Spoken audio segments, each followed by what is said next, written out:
আমি ডক্টর ইউনূস সাহেবের সাথে যখন আলোচনা হয়েছিল, প্রথমে আমি বলেছিলাম যে আপনার মাথায় বিষয়টা রাখতে হবে যে দেশের ভিতরে শতকরা 92 জনের মতো মুসলমান বসবাস করে। এই দেশের ভিতরে এদের প্রতিনিধির দায়িত্ব পালন করে সম্মানিত ওলামায়ে কেরাম। তা আপনাদের কার্যক্রম পদক্ষেপ কথার ব্যাপারে খুব সতর্কতা থাকতে হবে, কারণ আপনারা যে জনগণের সহযোগিতার মাধ্যমে যে আপনারা সরকার পরিচালনা করছেন, এত জনগণের সমর্থন নিয়ে বিগত যুগ যুগ ধরে কোনো সরকার দেশ পরিচালনা করে নাই। কিন্তু তাদের কিছু কার্যক্রম প্রশ্নবিদ্ধ, যেমন ছাত্র বৈষম্য বিরোধী আন্দোলনে যারা নাকি রাস্তায় নেমেছিল এবং জনগণ তাদের সাথে একাত্মতা প্রকাশ করেছিল, সেখানে আপনার এই যে ফারুকী সহ কিছু উপদেষ্টা এদেরকে নেওয়ার ব্যাপারে জনগণের কিন্তু সম্পূর্ণ ভিন্নতা মত থাকার পরেও আপনারা কিন্তু বিতর্কিত উপদেষ্টা নিয়েছেন। এটা কিন্তু অত্যন্ত দুঃখজনক।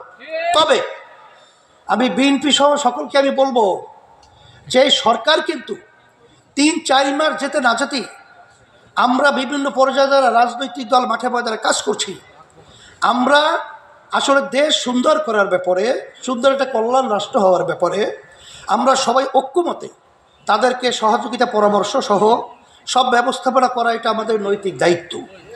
কিন্তু আমরা কিন্তু অনেকাংশে একটু তাড়াহুড়া করার কারণে ফ্যাসিস্ট কিন্তু আমাদের দেশে অরাজকতা বাজাবার একটা সুযোগ তৈরি হয়েছে। অনেকাংশে কিন্তু ভারত বিভিন্ন ধরনের কথা বলার সুযোগ পেয়েছে। আমি বলবো, আসেন আমরা সুন্দর একটা জাতীয় সরকারের মাধ্যমে আমরা দেশটাকে সুন্দর করার জন্যে আমরা একাত্রিত হয়ে আমরা কাজ করব। এর সুন্দর একটা পদ্ধতি হলো, তামাম দুনিয়া প্রায় 91টা দেশের মতো সেখানে কিন্তু পিয়ার সিস্টেম পদ্ধতি চালু রয়েছে।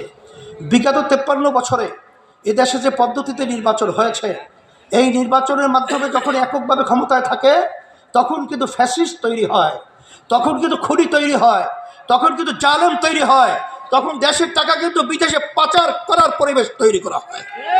এর পরিবর্তনের জন্যই যখন আমরা একটা জাতীয় সরকার প্রতিষ্ঠিত করব, তখন কিন্তু এককভাবে ফ্যাসিস্ট এই চরিত্র তৈরি করার মতো সুযোগ থাকবে না। আমি আজকে খেলাফত মজলিসের এত সুন্দর একটা সাধারণ সভায় আপনাদেরকে ধন্যবাদ জানাই। আমি উপস্থিত হতে পেরে আমিও নিজেকে আনন্দিত মনে করছি। আল্লাহ রাব্বুল আলামিন যেন আমাদেরকে একত্রিত হয়ে দেশ, ইসলাম, মানবতার পক্ষে কাজ করার তৌফিক দান করেন। সকলকে ধন্যবাদ।